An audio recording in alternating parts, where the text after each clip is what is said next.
입니다. 오늘 우리가 만들 건 라면 파스타, 양파파, 그 다음에 김, 생크림 정도만 시작해 보도록 하겠습니다. 채썬 양파로 준비하도록 하겠습니다. 하실 수 있는 최대한 얇게 해주시는 게 가장 중요 포인트예요. 양파를 이렇게 채 써신 다음엔 준비한 냄비에다가 양파를 넣습니다. 다음은 위에 올라갈 파 고명을 손질해 보도록 하겠습니다. 편하신 대로 채 써셔도 되고 이렇게 슬라이스 하셔도 되고, 파를 넣으신 다음엔 약중불에서 서서히 천천히 카라멜 색깔이 날 때까지 양파를 볶아 줄 거예요. 포인트는 일부러 오일을 넣지 않고 처음에 양파 자체에서 나오는 수분 가지고 요리를 할 거예요. 냄비에 붙어 있는 걸 나중에 좀 긁어내서 디글레이징이라는 기법으로 좀 오늘 이용해 볼 생각이에요. 양파 단맛이 더 도드라지게. 상태에서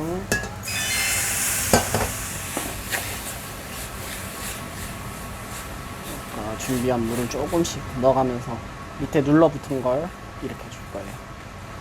속을 조금 넣어야 더 달아져요. 상승작용으로 인해서. 수분이 다 날아갈 때쯤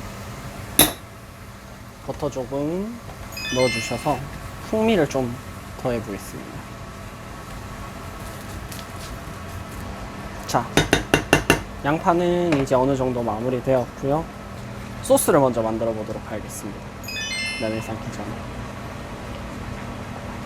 크림이랑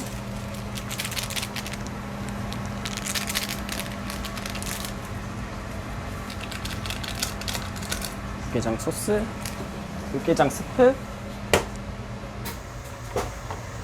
차가운 버터, 라면 스프가 잘 풀리도록 잘 저어줍니다. 농도가 어느 정도 날 때까지 좀 줄여줄 거고요. 끓는 물에 투쳐하겠습니다. 여기 있는 스프는 건더기 스프 여기 쪽에 넣어줄게요. 소스 만드는 쪽에다가. 라면은 이쪽 끓는 물에서는 다 익히지 않을 거고요. 라면이 휠 정도까지만 익힌 다음에 소스 안에서 버무려 가면서 같이 익히도록 하겠습니다. 라면이 이제 어느 정도 익은 상태고요. 덜 익은 상태에서 라면을 넣는 게 가장 중요해요. 너무 짜다 싶으면 연수 약간 넣어가면서 짠맛을 좀 중화시켜 주도록 할게요. 맛이 좀 없다 싶으면 생크림 조금, 버터 조금씩 넣어가면서 맛을 맞추시면 돼요. 컵라면이다 보니까 면이 금방 익어요.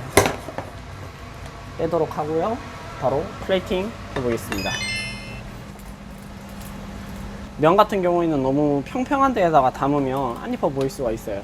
볼이라던가 아니면 깊은 그릇류에다가 담는 게 좀 담음새가 보기 좋으실 거예요. 면을 담는 게 이쁘게 담는 게 어려우시면 넣고 양파 듬뿍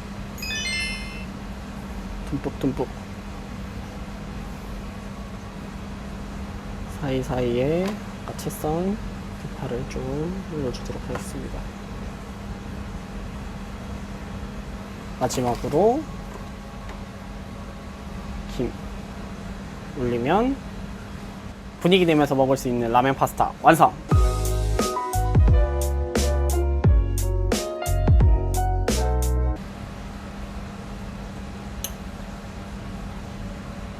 크림 버터가 잘 이 면에 묻어 있고요.